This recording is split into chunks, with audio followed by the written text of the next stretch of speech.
aqui agradecer aos nossos parceiros, a 25ª Convenção Logista do Piauí, o negócio é inovar, é uma apresentação da CDL de Teresina, completando este ano 50 anos, com uma realização da FCDL Piauí e a parceria do Sebrae. O patrocínio é do Banco do Nordeste, do Armazém Paraíba, do Centro Universitário Santo Agostinho, da Equatorial Energia, Apvida, Noroeste, ITTNet e do Governo do Estado do Piauí. A nossa primeira palestra de hoje vai ser para falar sobre o crédito, a proteção ao crédito, sobre esse novo momento para o varejo no Brasil.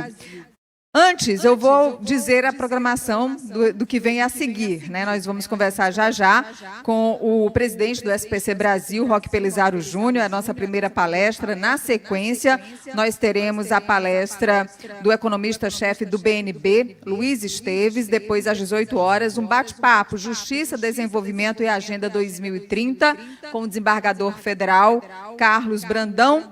Na sequência, nós vamos conversar com a Luísa Helena Trajano, que é a presidente do Conselho do Magazine Luiza e também presidente do Grupo Mulher do Brasil. E esse bate-papo começa às 7 horas da noite com o tema Brasil. Nós vamos superar juntos, sim, porque essa é a nossa grande missão. E ainda hoje nós teremos, mais tarde, às 8 horas, como lidar com o tempo pós-pandemia, um assunto muito interessante para conversarmos com o jornalista, escritor e palestrante Pedro Doria. Essa é a programação de hoje. Então, já demos boas-vindas ao nosso superintendente Ulisses Moraes, agradecendo mais uma vez a todos vocês, lembrando que teremos o sorteio ao final e durante a nossa programação de hoje, das consultorias que são oferecidas pelo Sebrae, do Empretec e de um tablet também para a nossa audiência. Vamos nos conectar. Essa convenção não tem fronteiras, não tem barreiras geográficas, então vamos dar boas-vindas ao nosso primeiro convidado desta tarde, Roque Pelizaro Júnior, que é o presidente do SPC Brasil. Seja muito bem-vindo, presidente. Uma ótima tarde. Olá, boa tarde. É um prazer estar aí com vocês. Um abraço, Ulisses. É um prazer te rever aí, mesmo que à distância. Essa é minha 4ª convenção aí no Piauí. As 3 primeiras estive presente, estive presente aí fisicamente, e agora inaugurando esse novo mecanismo de estar perto, apesar de longe. Presidente Ulisses, superintendente. Bom, é um prazer muito grande, Roque, você que é um homem bastante experiente, um grande profissional, uma pessoa que hoje é o presidente do SPC Brasil, já foi o presidente da CNDL e é empresário aí no nosso querido Paraná. E nós, Paraná, Santa Catarina, na verdade, é curitibanos, às vezes a gente confunde um pouco, mas no interior do Paraná, é um grande amigo, e é um prazer sempre grande. Você é da nossa casa, é da nossa CDL também, preza do nosso convívio e da nossa amizade. Seja bem-vindo, eu terei o prazer de compartilhar esses momentos essa tarde com você. Um grande abraço. Presidente, o senhor está falando justamente de Santa Catarina? Estou em Santa Catarina hoje, estou aqui no interior de Santa Catarina, bem no centro do estado de Santa Catarina, uma pequena cidade chamada Curitibanos. Muito bem, então seja muito bem-vindo à 25ª Convenção Logista. A nossa plateia é toda sua, a audiência é toda sua, para esse tema tão importante para todos nós.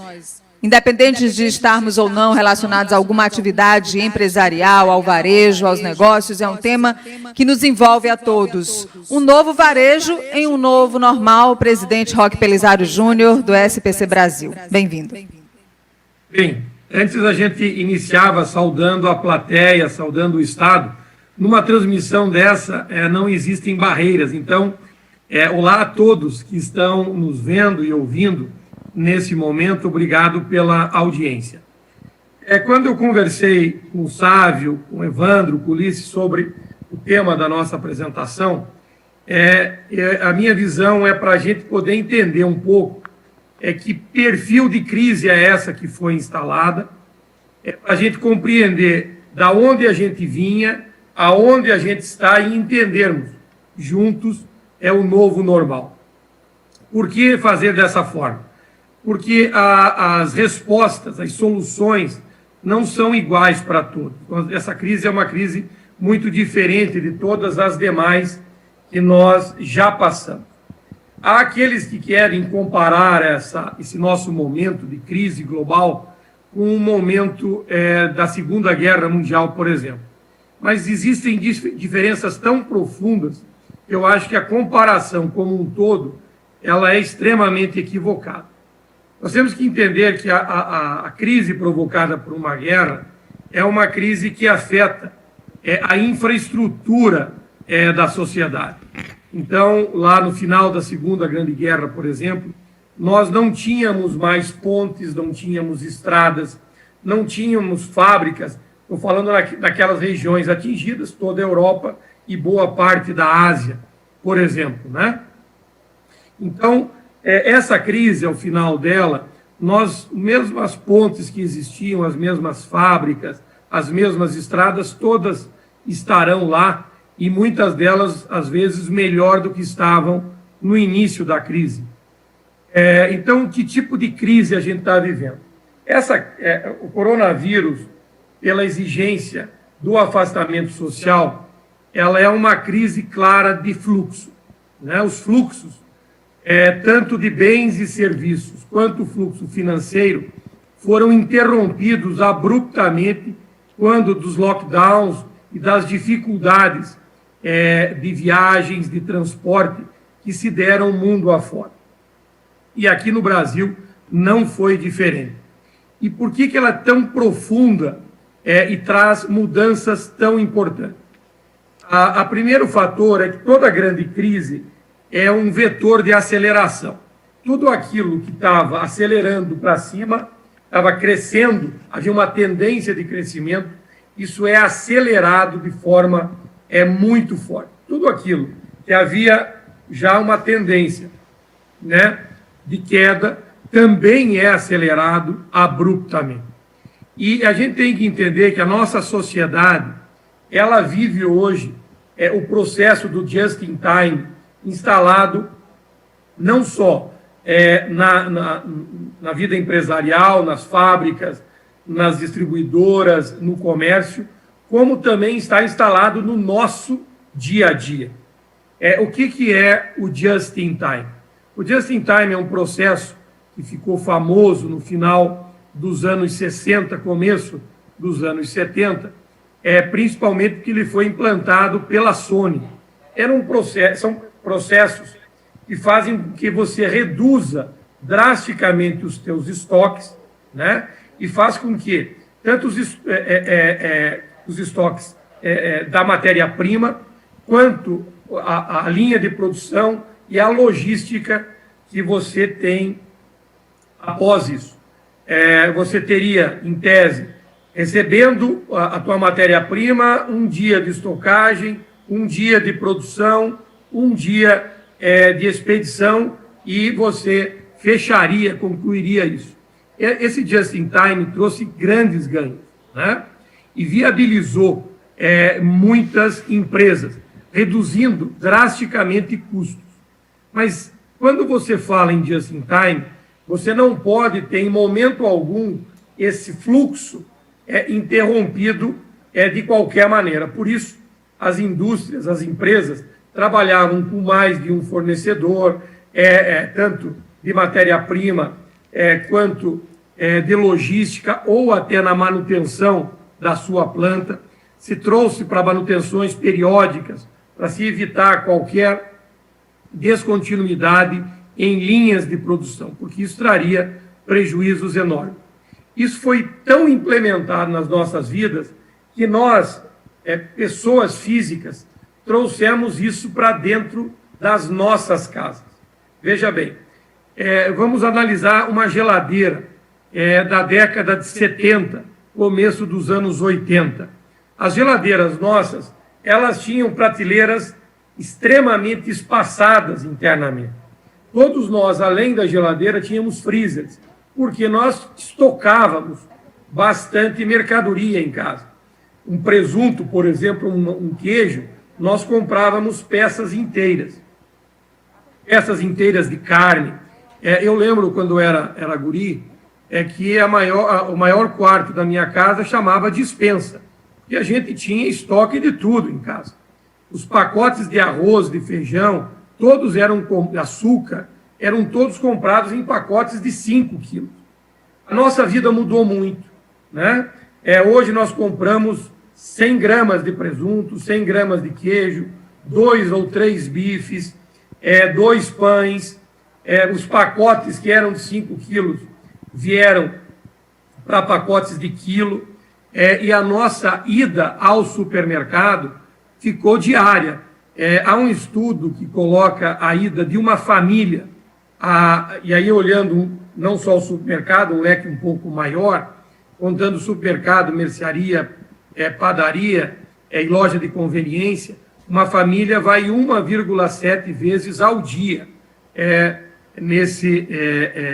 nessa busca, né, por compra de alimentos, o que não acontecia lá nos anos 80.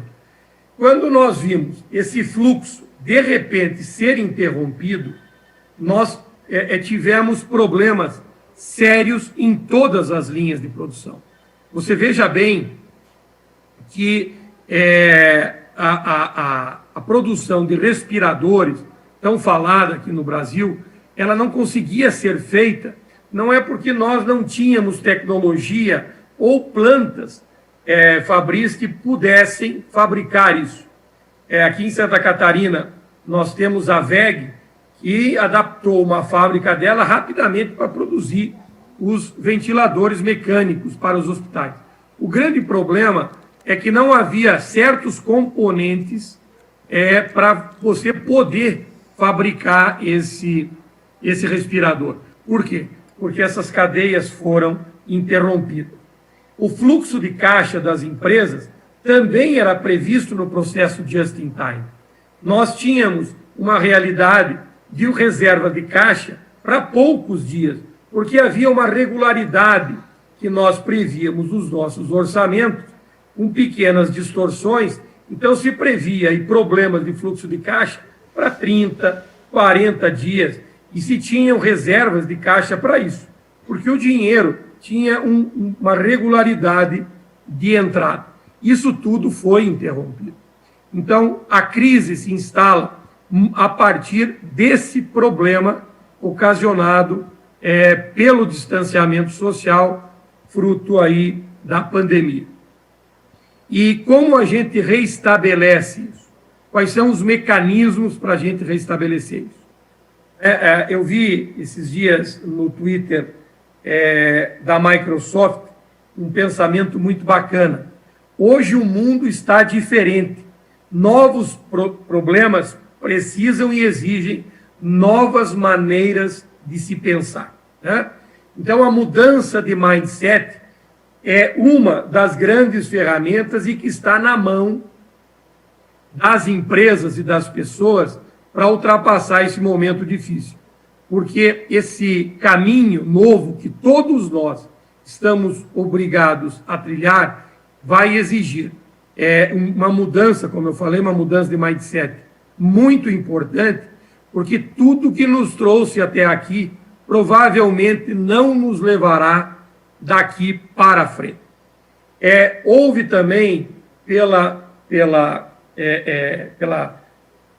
interrupção do fluxo de caixa das empresas, uma necessidade de revisão nos modelos de gestão das nossas empresas e até das nossas pessoas físicas. As empresas que tinham como grande balizador de gestão o DRE, né, o demonstrativo do resultado de exercício, passou a ter como ponto central o DFC, o demonstrativo de fluxo de caixa. Por quê? Porque empresas vivem sem lucro, mas empresas não vivem sem caixa. Então, isso é um problema sério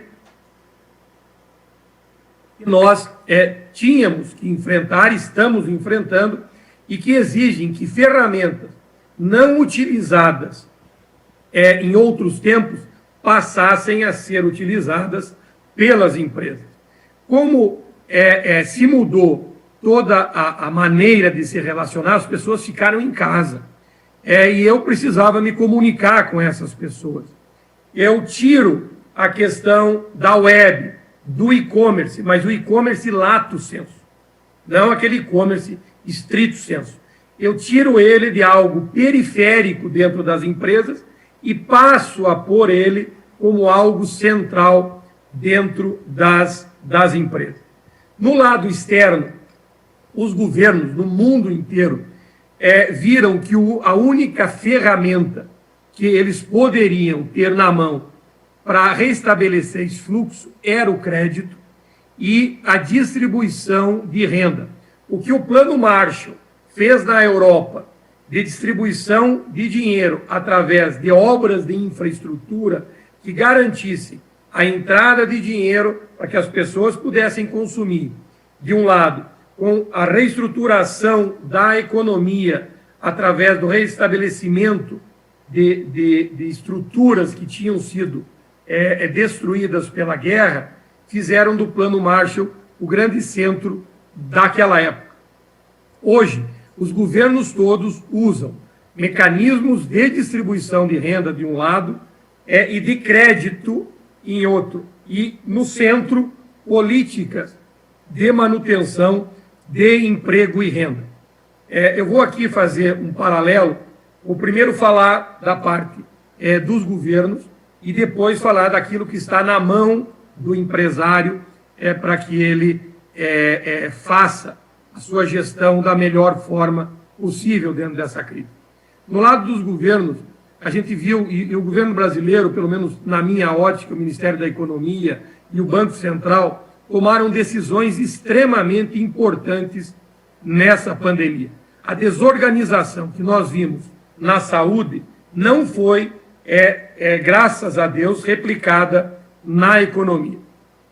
A questão do auxílio emergencial, associada à liberação de dinheiro para as empresas, foram dois fatores importantes. Só a gente tem que entender onde é que a distribuição do dinheiro para as empresas teve problema.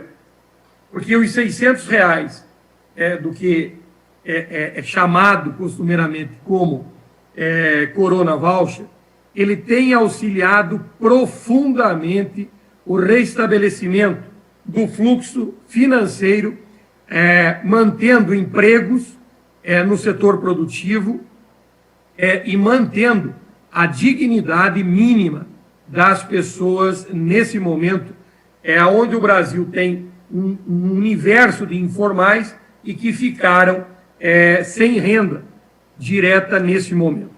Então, nós estamos vendo nas lojas a importância que teve esse recurso para o empresariado. Por outro lado, o governo, através da liberação de compulsório, através de vários outros recursos, injetou bilhões e bilhões para que os bancos emprestassem, principalmente as pequenas empresas. Porque as grandes empresas, lá no início, quando sentiram que iam ter problema no fluxo de caixa, procuraram os canais competentes, já tinham as ferramentas adequadas e os contatos, e usaram os parcos recursos que existiam antes, e isso foi zerado nos bancos. O governo injeta esse dinheiro, mas qual o nó?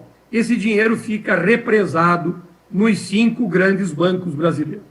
O Brasil tem um nível de concentração bancária absurdo, e a partir dessa concentração bancária, associada e tendo como consequência baixíssima competitividade, associado a um pensamento desse sistema financeiro extremamente conservador, ele se fecha e não empresta esse dinheiro para ninguém, com medo do calote que poderia advir da crise, e o dinheiro que é liberado fica represado no sistema financeiro e não chega às empresas. O governo tenta corrigir isso. O primeiro ponto foi aquele dinheiro destinado ao financiamento das folhas de pagamento. O governo tentou financiar as folhas de pagamento, mas descobriu que as pequenas empresas não usavam pré-crise, o sistema financeiro para fazer as suas folhas. O pequeno empresário pagava lá com dinheiro ou com cheque os seus colaboradores, e quem não tinha o sistema implantado antes da crise não pôde ter acesso a esse financiamento. Então, isso se viu frustrado, como todas as demais linhas apresentadas. Aí nasce o Pronamp, que é um dinheiro que é liberado e que faz com que,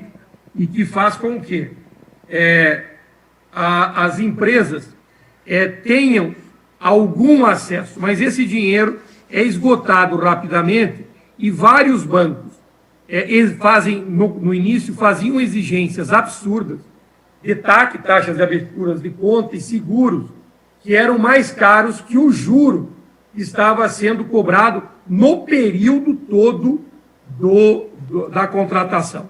Então, isso se mostrou algo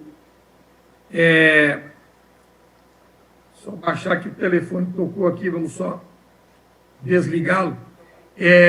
Vamos só voltando, isso faz com que o governo procure alternativas nesse momento. Nós fizemos uma sugestão, e o SEBRAE, que é um dos fomentadores desse evento que nós estamos falando, nós tivemos uma conversa na semana retrasada com o senador Jorginho Melo.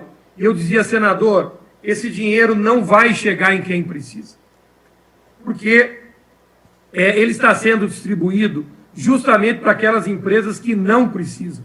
Os bancos estão fazendo uma seleção e estão dando esses recursos, sim, para pequenas empresas, mas quem está precisando não tá tendo tempo sequer de chegar e ainda existir o recurso. Eu dei a sugestão de que o governo pense num mecanismo de financiar o Simples Nacional.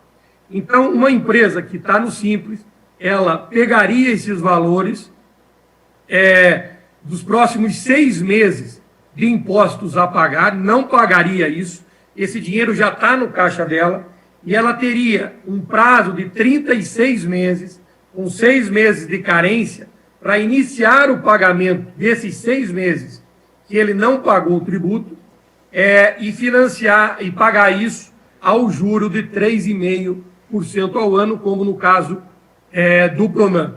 E o governo, ao invés de financiar, mandar esse dinheiro para os bancos financiarem, financiaria estados e municípios que não podem ficar sem esses recursos tanto tempo, eles não têm caixa para financiar isso ao longo desse período, e financiaria estados e municípios, e o dinheiro retornando seria utilizado para pagamento disso. Então, essa seria uma alternativa para esse problema. Agora, outras soluções estão fora das mãos do governo, estão nas mãos do empresariado, que é gerir esse novo momento que a gente está vivendo, compreendendo quem é o nosso consumidor e quem é o nosso fornecedor. Falando de varejo, eu sempre comparo o varejo a uma ponte. Ele faz a ligação entre duas cabeceiras. De um lado, em uma das cabeceiras, está a indústria e a distribuição, e do outro lado, o consumidor. O que está acontecendo? O consumidor está mudando. Se eu não mudar a ponte, ela vai ficar ligada a algo que não está mais lá. Principalmente o lado do consumidor. Esse nosso consumidor, ele precisou adquirir bens e serviços através da web, e ele não vai voltar ao que era antes, né? Não vai ficar no modelo puro, mas o modelo híbrido é o grande ponto de todos nós compreendermos. Como eu falei antes, aquele e-commerce que era um ponto periférico dentro das empresas passa a ser o ponto central. E aí estão verdadeiras mudanças que nós, empresários do varejo, precisamos implementar. Primeiro, são os nossos canais de comunicação. E eu preciso entender, só voltando um pouquinho, qual a diferença do e-commerce estrito sensu para o e-commerce lato sensu, que eu me referi no início da nossa conversa. E-commerce estrito sensu é eu colocar lá uma lojinha, um site na internet e deixar isso lá. Qual o resultado disso? Provavelmente nada. Eu não vou ter resultado, porque eu preciso entender o e-commerce como um todo, desde a comunicação até passando pelos meios de pagamento, a vitrine, a logística de entrega, como eu faço na loja física. Comparar o comércio virtual com o comércio físico é muito fácil. Os dois ambientes são extremamente parecidos. Eu preciso, como numa loja física, eu preciso pensar em estoque adequado, local para essa loja, como gerar fluxo na loja e depois como é que eu vou ter os meios de pagamento adequados para o cliente que vai na loja física e depois como eu faço a logística de entrega desses produtos. No e-commerce é a mesma coisa. Primeiro eu preciso saber como eu converso com esse cliente. Quais os canais de comunicação para que a partir desta conversa eu consiga ter fluxo dentro da minha loja virtual. Depois eu preciso ver onde é que eu vou colocar essa loja. Se vai ser uma loja de rua, se vai ser um quiosque ou se vai ser uma loja de shopping. Qual a diferença disso lá no mundo virtual? A loja de shopping é uma loja que está no marketplace. Uma loja, um quiosque é uma loja que está, por exemplo, no Instagram ou no Facebook. E uma loja de rua é um site que você tenha. Qual a diferença? Quando você está num shopping, não é qualquer produto que vende bem num shopping, porque ele precisa ter uma margem ou uma rotatividade tão grande que pague os custos de estar dentro de um shopping. Estar no marketplace tem um custo diferente de eu ter uma operação própria, né? Só você também tem uma garantia de fluxo, como tem num shopping center, que você não tem num site privado, como você não tem numa loja de rua. O mecanismo de comunicação dentro de um shopping center é muito diferente do mecanismo de comunicação que você tem numa loja de rua e assim também no comércio eletrônico. E nós precisamos estar preparados. Eu vejo algumas lojas que estão utilizando, por exemplo, o WhatsApp para se comunicar. E cometem erros grosseiros. Por exemplo, você imagina você ir numa loja física, parar lá e pedir para um vendedor: quanto custa essa caneca que está à venda aqui? E ele demora 1 hora para te dar uma resposta. Fica te olhando e te dá 1 hora para te dar uma resposta. Você, como cliente, vai virar as costas e vai embora. Você que se propõe a ter um WhatsApp, o WhatsApp ele é um mecanismo vivo. E a pessoa que faz uma pergunta no WhatsApp, ele espera uma resposta rápida. Ele não quer esperar um dia para ter uma resposta de uma pergunta que ele fez lá no WhatsApp. Então, você precisa ter uma estrutura dedicada quando você utiliza um canal tão rápido de comunicação como o WhatsApp. Outro detalhe importante, precisa estar claro no WhatsApp qual é o período que você atende. Se é de 24 horas por dia, ou você tem um período das 8h30 da manhã às 18 horas no final da tarde. Se você para almoço ou não para almoço, por quê? Aquela estrutura dedicada que você tem, ela vai olhar e vai responder dentro desse horário. Isso tem que estar claro com o teu consumidor. Aqui estou dando simplesmente alguns exemplos, mas que devem ser observados. Se você está me ouvindo, não tem uma consultoria para te dar esse apoio, pegue, às vezes, uma pessoa da família, um sobrinho, um neto, um filho, que já esteja bem ambientado nesse mundo e veja com ele quais são erros básicos que você não pode cometer. Quando você faz uma venda pela internet, você tem que já dizer para o teu cliente como é que você vai entregar esse produto e quanto isso custa. Você precisa, antes de colocar um produto à venda, estar preparado para dar essa resposta de forma rápida. Você tem que estar preparado com uma estrutura para ter os produtos que você vende. Então, você tem que ter um controle de estoque extremamente mais bem apurado. E esse momento, ele está sendo tratado para o pequeno varejo, ele está transformando, pessoal, as nossas lojas físicas em mini CDs, em mini centros de distribuição. A multicanalidade, ela está muito presente e muito mais ampla do que no modelo pré-crise. E como eu falei, tendências estão sendo aceleradas. Por exemplo, eu tive com o Ulisses e com o Evandro há uns, acho que 5 anos, depois Evandro me corrija se eu estiver errado, há uns 5, 6 anos, na França.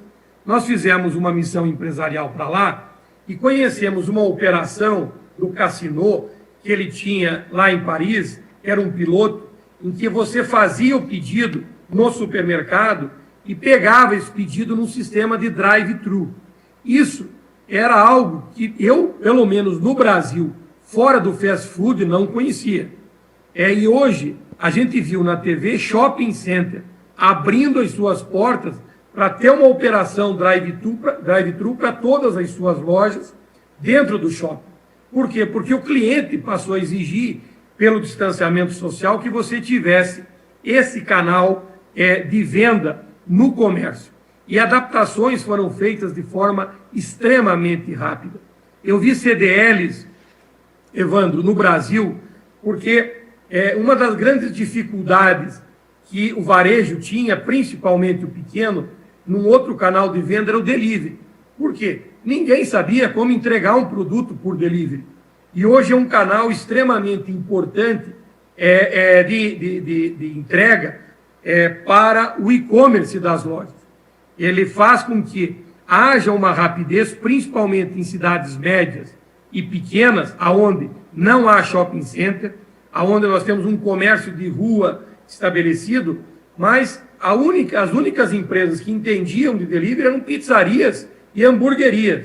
E a gente viu CDLs Brasil afora trazendo essa tecnologia, essa infraestrutura de deliveries com os motoentregadores, fazendo convênios para motos que antes só trabalhavam à noite entregando pizza e hambúrguer, e durante o dia foram utilizadas pelas lojas, usando a CDL como integrador, para poder fazer essas entregas e o pequeno varejo ter acesso a esse canal, esse mecanismo que é o delivery, que antes não era utilizado.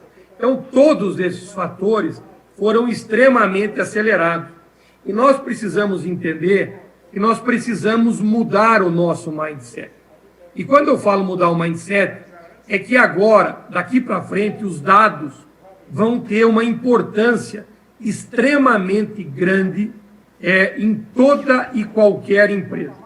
E com o advento da LGPD, essa expressão eu agora estou tendo cuidado de falar, porque a primeira palestra que eu dei, a expressão que eu utilizei não foi bem essa, foi uma outra sigla que se destina a outra coisa, né? A Lei Geral de Proteção de Dados Pessoais, ela tem que estar também no centro e de todas as empresas, independentemente do tamanho.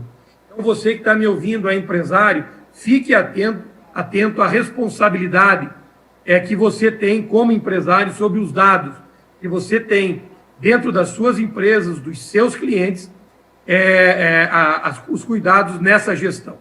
Mas os dados terão extrema importância nesse momento, né? E nós temos que entender que dados sem inteligência não valem nada. Nós precisamos ter inteligência aplicada sobre esses dados. E nós precisamos ter, além disso, canais, sistemas e processos. As empresas vão ter que começar, o empresário, do tamanho que for, dentro do seu tamanho, começar a escrever processos, escrever a jornada do cliente, né?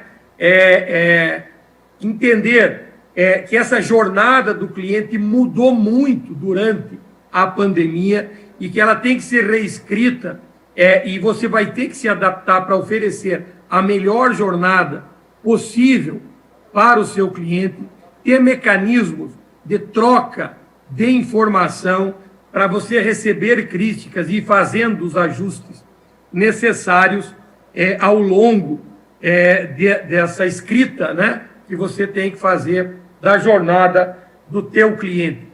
Você vai precisar de canais de comunicação além do WhatsApp, além do Instagram, além do Facebook, com os seus clientes, envio de SMS, compreender quem é o seu cliente.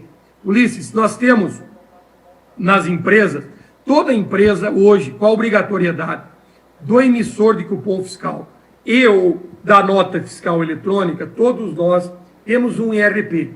A imensa maioria das pequenas empresas utiliza esse ERP única e exclusivamente para emissão de notas fiscais eletrônicas e ou cupons fiscais. Nós precisamos entender que esse ERP são fontes de dados dos nossos clientes.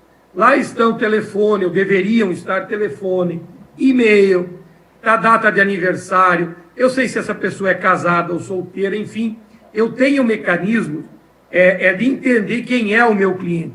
Eu não posso mais errar, eu tenho que entender quem é o cliente que vem na minha loja, são pessoas, homens ou mulheres, que faixa etária, utilizar essa informação para fazer uma boa gestão de estoque. Eu tenho que entender qual é a faixa de renda que a minha carteira de clientes tem a maioria, porque, de acordo com isso, eu tenho que oferecer as linhas de crédito adequadas a esse cliente, né? As linhas de compra e venda que eu tenho que utilizar, de mecanismos de compra e venda que eu tenho que utilizar para esses clientes. Então, são dados que eu tenho que aplicar inteligência sobre eles, né? Para ter uma estratégia. E eu lembro que, se você não tem uma estratégia, você está na estratégia de alguém. Então, nós temos que estar preparados para esse momento. Termos uma estratégia, entendermos os cenários externos e internos do nosso negócio. Sobre os externos, eu tenho que entender deles para poder me adaptar rapidamente, porque mudanças no cenário externo exigirão mudanças no cenário interno. Eu tenho que ter uma estratégia, né? Para mim, depois da estratégia, eu preciso ter dados, a partir dos dados, aplicar inteligência, a partir da colocação da inteligência, vendo os cenários, escrevendo processos, escrevendo a jornada que eu tenho que ter do meu cliente dentro da loja, eu tenho que aplicar essa inteligência no meu dia a dia, né? Lembrando que existem custos que a gente pode cortar e tem outros que não são custos, são investimentos. E a gente tem que separar isso no nosso dia a dia. A KPMG, ela recentemente divulgou uma pesquisa sobre o perfil das empresas no pós-pandemia, e ela classificou as empresas em 4 tipos: crescimento, retorno ao normal, transformar para reemergir e reiniciar. Existem setores que estão crescendo durante a pandemia, principalmente setores ligados à infraestrutura, provedores de internet, alguns provedores de serviços cresceram muito durante a pandemia. O setor de móveis e eletrodomésticos cresceu muito durante a pandemia. A Magazine Luiza, por exemplo, no segundo trimestre agora do ano, anunciou um crescimento superior a 30%. Né? Por quê? Porque aquele dinheiro que as pessoas não estão destinando à compra de bens e serviços, principalmente restaurantes, bares, eventos, elas não estão indo. E vestuário e calçado, que é um setor que vem sofrendo muito, as pessoas não compram roupa nova para ficar em casa, né? Esse é um ditado importante. Então, é um setor que sofreu mais. Isso está sendo destinado, nesse momento, para outros setores. Alguns setores vão ter que se transformar, né? Nós vamos ter que transformar o nosso mecanismo de trabalhar para conseguir chegar. O exemplo mais claro são o de A e B, alimento e bebida, né? Setor de supermercados, mercearias.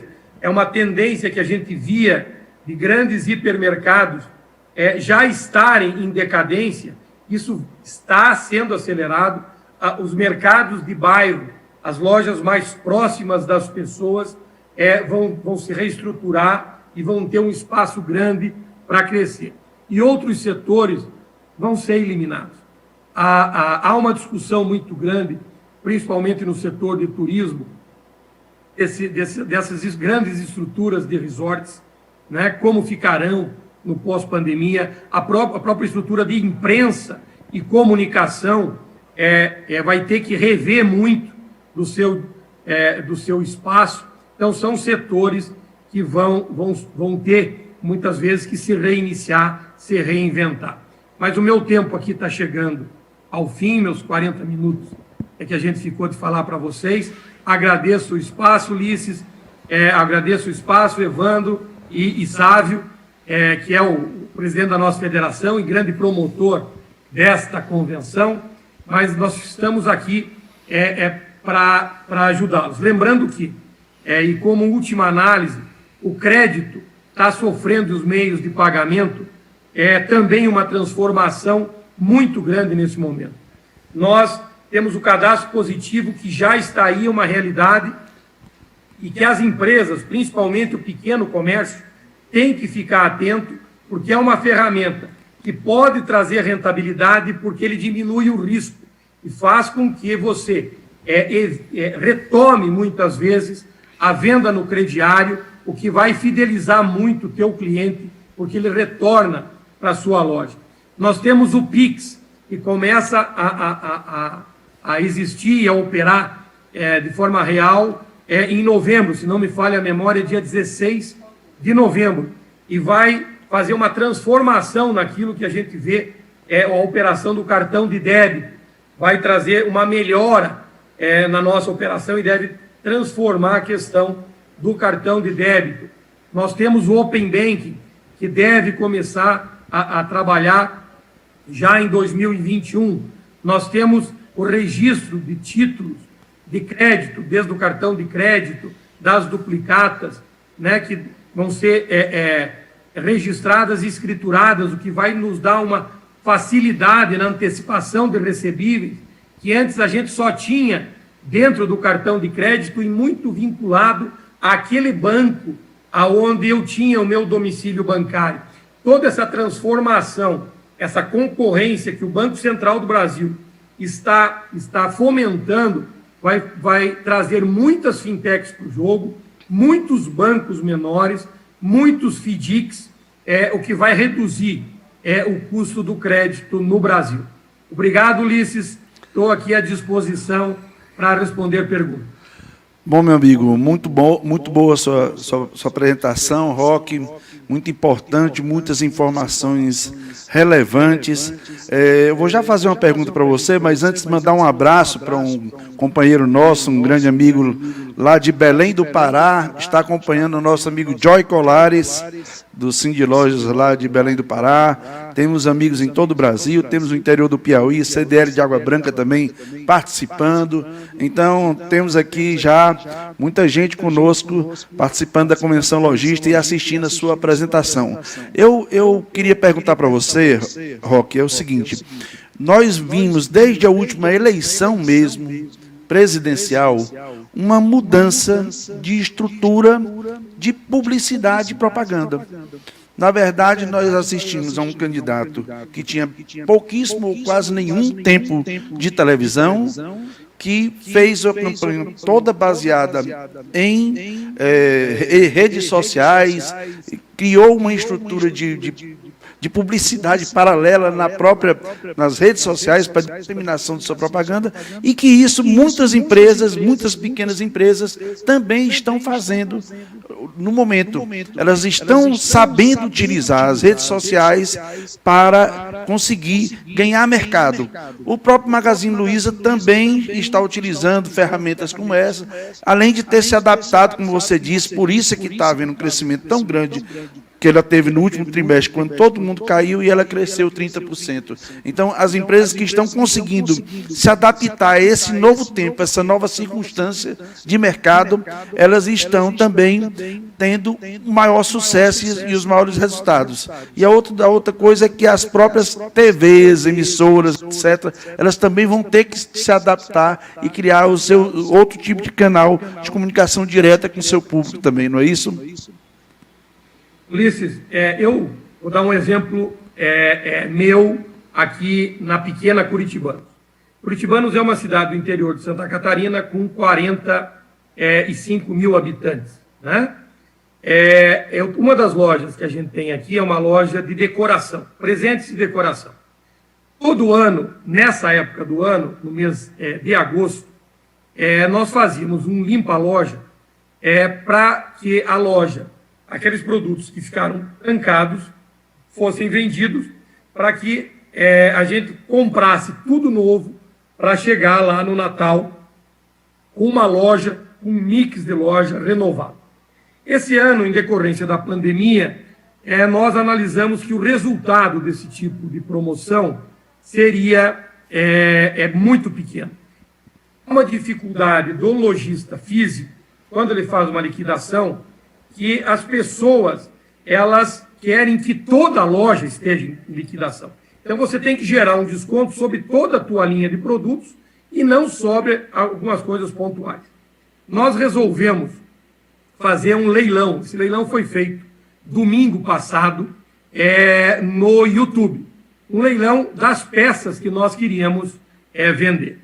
E é o mesmo resultado que eu tive nessa loja, na venda do ano passado, da liquidação total do mês de agosto, nós conseguimos em 1 hora de live, de leilão, no Instagram.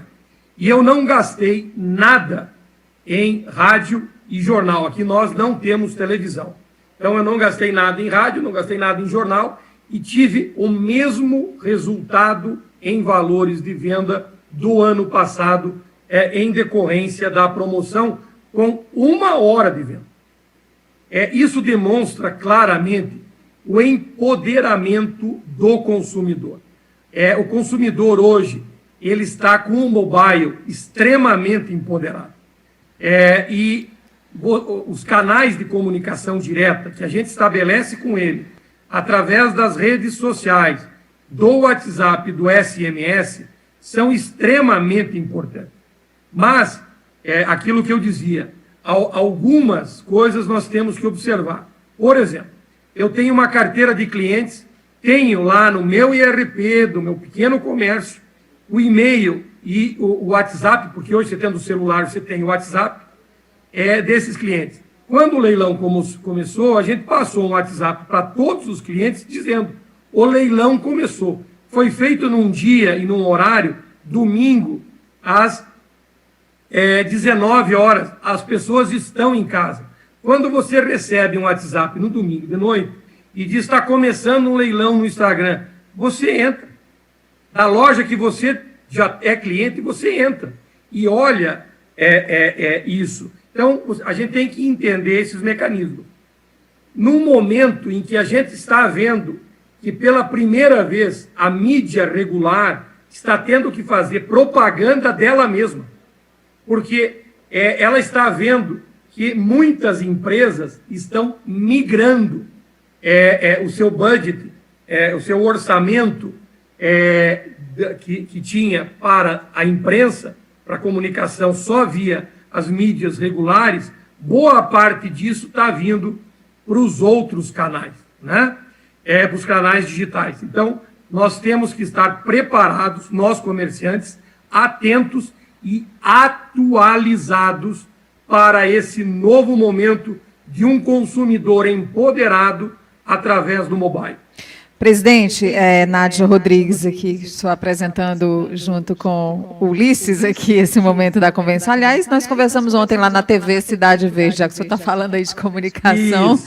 E a entrevista repercutiu muito bem também no cidadeverde.com, que é o nosso portal de notícias. Mas, na sua fala, o senhor falava sobre essa mudança do mindset, o senhor falava sobre as possibilidades de ser profissional, continuar sendo profissional, ter um negócio totalmente profissionalizado, com toda a estrutura, por exemplo, que tem uma loja física, falando em fluxo de caixa, falando em estoque, né? Ter esse mesmo profissionalismo no ambiente virtual, já que ele vai ser bem mais demandado, e isso a gente está ouvindo de ontem para hoje, muito dos palestrantes, parece mesmo um caminho sem volta, o senhor até falava sobre isso ontem também na TV. Então, eu queria que o senhor destacasse para todos os nossos, para a nossa audiência, e são muitos os comerciantes, empresários, pequenos lojistas, falou muito também dessa possibilidade do crescimento dos pequenos, achei muito interessante, porque, de fato, a gente passou a ter um olhar diferenciado para aquele produtor mais próximo da gente, para aquele pequeno comércio, para aquele pequeno agricultor, até para valorizá-lo mais nesse momento difícil da economia. Mas tudo isso dentro desse novo normal, desse novo varejo, mas com muito profissionalismo, né? Quanto mais você tem margens reduzidas, mais profissional você tem que ser. Por quê? Porque com margens reduzidas, a possibilidade de errar fica menor, né? Então, aquela época de tentativa e erro, ela já passou. As pessoas que não têm uma estratégia e não se estruturam para atingir os seus objetivos, elas não vão chegar lá.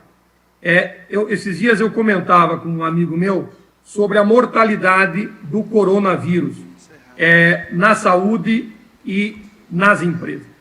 Nós temos empresas que vão passar por isso com nenhum sintoma.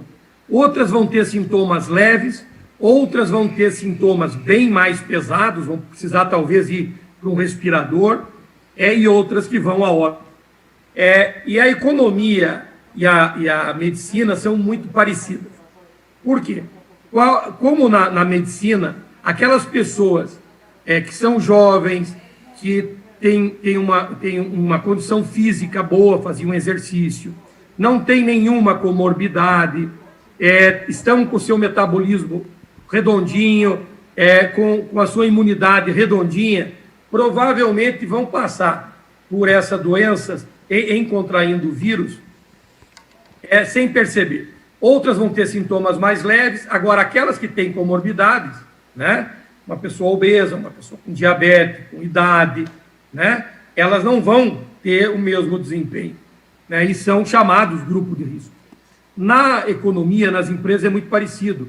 Aquele empresário, pequeno ou grande, que tinha a empresa na mão, já tinha todo o seu controle na mão, conseguiu tomar decisões e implementá-las de forma tão rápida que a crise ela vai passar sem nenhum sintoma. Nós temos outras empresas que não tinham a empresa tão na mão, mas tinham uma estrutura financeira mais robusta, tinham um caixa mais elevado, alguns controles estabelecidos, ela teve sintomas leves. Outras empresas que estavam, às vezes, redondinhas, mas não tinham controles, não tinham estrutura financeira, tiveram que ir para a UTI, mas lá, na UTI, ou com respirador, ou com mais remédio, ou com cloroquina, ou sem cloroquina, com ivermectina, ou sem ivermectina, elas estão saindo do hospital e vão talvez até precisar renegociar com credores, e para uma RJ, para uma recuperação judicial, alguma coisa desse sentido, que seria o respirador, mas elas vão ultrapassar. Agora, aquelas empresas que já vinham com problemas, que não tinham controle, faziam uma confusão enorme entre o dinheiro do dono e o dinheiro da empresa, elas já vinham endividadas, já vinham sem caixa. Essas empresas, e num ramo de atividade que já estava num downgrade, né, numa descida, essas empresas, infelizmente, estão fadadas ao óbito. Por isso, o cadastro positivo, nesse momento de crédito, nós temos conversado com o sistema financeiro, é tão importante nesse momento, porque ele dá uma visão real para quem concede o crédito de em que estágio e tipo de paciente é aquela empresa para esse momento específico de crise e que será finalizado, se Deus quiser, aí, tão logo essa vacina seja encontrada e está cada dia mais próximo pelo que a gente vê na imprensa. Bom, meu amigo Roque, quero lhe dizer aqui que no chat nós temos aqui muita gente participando, elogiando a sua apresentação. Temos aqui o Jairo Alencar, o Cleison João, a Ana Raquel, Carlos Seabra, Patrícia Freitas, Vaulete Sá. Muita gente gostando da sua palestra, gostando das suas ideias, do seu posicionamento. E agora eu quero agradecer a sua participação. É sempre bom estar com você, tanto pessoalmente como virtualmente. E em breve nós poderemos nos dar aquele abraço costumeiro e compartilhar de boas ideias. Então, passo aqui para Nádia Rodrigues para fazer também as suas despedidas e passar a palavra também para você possa rapidamente se manifestar e fazer a sua saudação final. Bom, oi, pois não, presidente. Eu só queria fazer uma intervenção rápida. Onde eu estou aqui está caindo o mundo. É uma tempestade terrível. Talvez haja algum problema de internet em decorrência disso. Em Santa Catarina tem sofrido muito com esses temporais. Nós temos acompanhado. E aqui estava previsto hoje, mas era para acontecer até um pouco mais tarde. E está uma tempestade com ventos extremamente fortes aqui. A gente não está com inveja do vento nem da tempestade, só da temperatura. Aqui hoje a máxima é de 38. E aí, presidente? Nós estamos com 24 de máxima hoje, que é um dia extremamente quente para cá. Nossa, imagina, 24 graus. E é isso que gera as tempestades. Nós temos um range de temperatura aqui muito grande. Mesmo em dias normais nessa época, a gente amanhece com 9 graus e chega a 24, 25 graus no mesmo dia. Então, chega ao final de tarde, quando dá esse choque de temperatura, esses temporais acontece. Tá certo. Olha, enquanto a gente prepara para dizer tchau, então, para o presidente Roque Pelizaro Júnior, do SPC Brasil, excelente palestra, ótima conversa. Até eu que não sou empresária, nem sou do varejo, nem sou do comércio, fiquei absolutamente vidrada. Até postei, viu, presidente, aqui no meu Instagram, depois o senhor acompanha aí. Aliás, eu estava vendo aqui curitibanos, que cidade, né? 45 mil habitantes, uma maravilha. Santa Catarina, um abraço a todos os catarinenses. Enquanto eu preparo aqui a sua despedida, eu já quero anunciar aqui para os nossos que estão acompanhando, que estão nos seguindo, nos acompanhando, a nossa audiência no YouTube, no canal da FCDL, que o nosso próximo palestrante já está posicionado, que é o economista-chefe do Banco do Nordeste, Luiz Esteves. Nós já vamos colocá-lo aqui na tela também, e ele já vai dar boa tarde para a gente, vai chegar. E, enquanto isso, então, o presidente Roque Pelizaro vai se despedindo. A gente agradece muito a sua disponibilidade, a sua gentileza em conversar com a plateia aqui do Piauí, do Brasil e do mundo, trazendo tantas ideias e tantas discussões importantes para esse novo momento, presidente. Muito obrigada e uma ótima tarde. Até a próxima. Obrigado, e todos aqueles que estão nos ouvindo, eu sempre tenho dito que a grande vacina para as empresas, para a pandemia do Covid, é a informação. Dados associados à inteligência. Eu vi agora, o Luiz Esteves vai falar depois de mim, e é muito importante que você que está nos ouvindo assistam a todas as palestras desta maravilhosa convenção, porque sem você compreender quais são os cenários externos e internos da sua empresa, não há como você traçar uma estratégia para essa estratégia, essa inteligência, ser a vacina para que a sua empresa saia vitoriosa desse momento difícil. E concluo, ameaça e oportunidade são duas faces da mesma moeda. O que é ameaça para um, para outro, certamente vai ser oportunidade. E que para você que está nos vendo, seja alguém que veja essa moeda do lado oportunidade, adquira conhecimento. para poder aplicá-lo no seu negócio, e há de se ter inspiração e associar com transpiração lá no dia a dia. Obrigado, Sávio, pela oportunidade, obrigado, Ulisses, um abração aí ao nosso presidente Evandro e a todo o Piauí.